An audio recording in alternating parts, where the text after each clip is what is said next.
Hey guys, today I'm going to tell you a little bit about James Monroe, who was our fifth president and the fourth president from the great state of Virginia.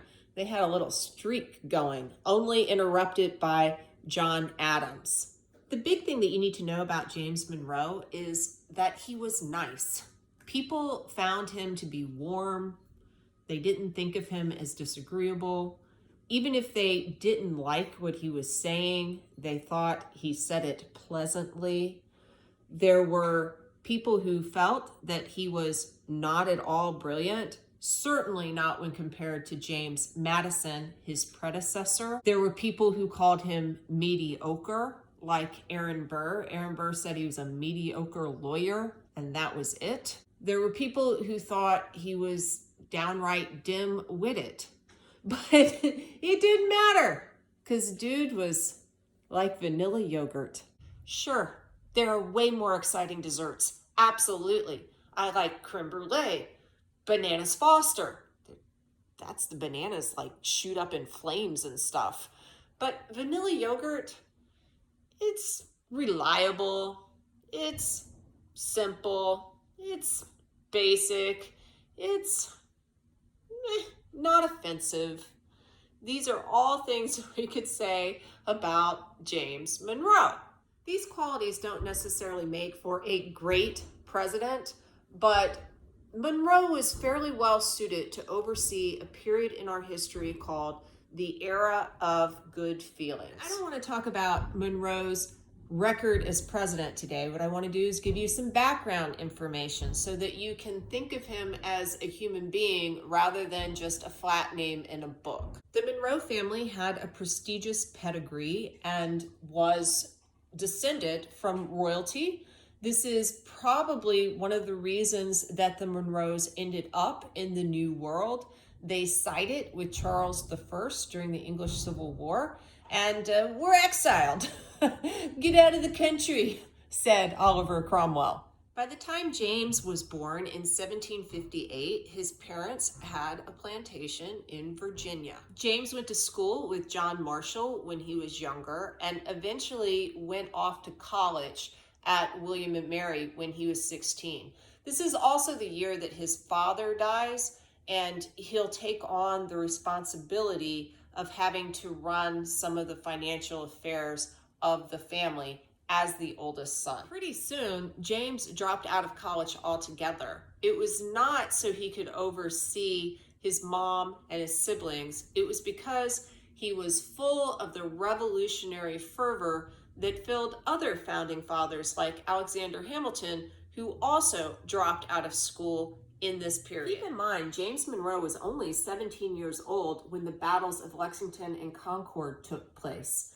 He eventually makes his way to join George Washington's army in New York, and he will eventually cross the Delaware and participate in the Battle of Trenton, where he was one of the men who was wounded. Washington himself noted James Monroe's bravery when going up against the Hessians, and James Monroe would stay closely ensconced with Washington's forces. He ended up going to Valley Forge. He survived the winter there. He would be engaged in various other clashes like the Battle of Monmouth in 1778. When the Revolutionary War ended, James Monroe felt that Revolutionary War veterans should be given grants of land out west to compensate them in part for all of their sacrifices. He personally was admitted to the bar in Virginia in the 1780s, which means he became a lawyer for a short period.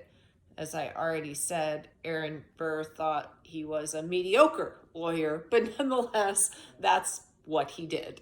During the Revolutionary era, James Monroe sided more with the Anti-Federalists, though he eventually embraced the Constitution after it was ratified. Even so, as his politics, his sense of the political matured, he sided most often with Thomas Jefferson. That should give you a sense of how he was thinking, where his mind was. Perhaps it's natural as a friend of Jefferson's that Monroe ended up as a diplomat in France.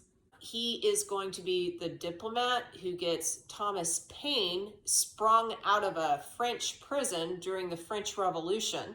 To show how grateful he was, Thomas Paine then pulled out his pen and started to become a Paine for James Monroe because Paine criticized George Washington and how he was conducting this relationship with France and Jay's treaty with Britain and all sorts of things. But that being neither here nor there, Monroe is the guy who finally rescued this writer. And to be honest, Paine was just being Paine. What do you do?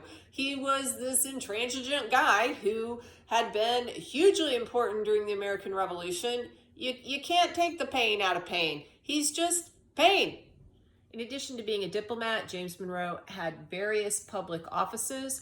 He was the governor of Virginia for a while, and eventually he became James Madison's Secretary of State, and then also for a brief period, James Madison's Secretary of War, which put him into good position to go up to become president when Madison was retiring. You should remember that the Federalist Party essentially blew itself up because of the War of 1812.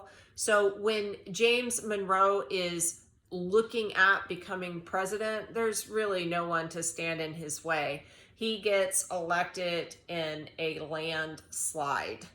Again, not because he was this super great, charismatic savior of the country or anything like that. That's not what the context was.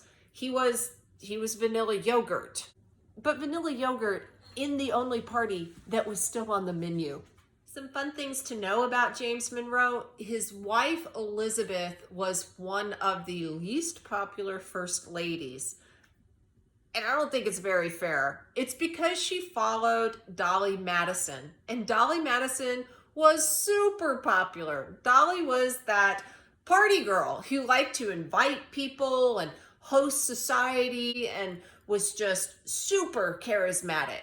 Elizabeth was hampered by poor health, and she didn't do the things that Dolly did. And often, James Monroe's oldest daughter had to step in and do her mother's duties for her to help receive people at receptions and things like that because Elizabeth just wasn't up to it. James Monroe's second daughter was really just a child when he entered the White House. So for the first time, you had a kid running around.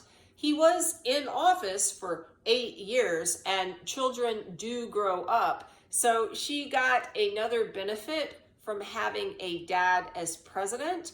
She will be the first bride in the first wedding ever hosted at the White House. When James Monroe finally left the White House, he was deeply in debt, which is an interesting thing to note because so often our politicians today seem to go to Washington without much money and they leave it with a lot of money. This is not what was going on in the early republic. Whether the country loved her or not, Elizabeth's passing was deeply disturbing to James Monroe. He could not even stand to live in the same house he had shared with his wife after his presidency, so he moved in with one of his daughters and her husband. He died on July 4th, 1831, so he was the third president to pass away on this very symbolic date. Again, we'll talk about the details of his time in office elsewhere, but the big things you need to remember are that James Monroe was a fairly uniting figure. Vanilla yogurt. Who doesn't like vanilla yogurt? He oversaw the era of good feelings, which is a little bit of a misnomer because even though there was only one political party, there were lots of issues within the country that did not have people on the same page. In the background is going to be a constant argument about the best way to oversee the economy, and looming ever large, the issue of slavery. Hopefully this very basic, very general overview will give you at least a little sense of who James Monroe was so that you can better fix him in your mind per his place in U.S. history. I'll talk to you later.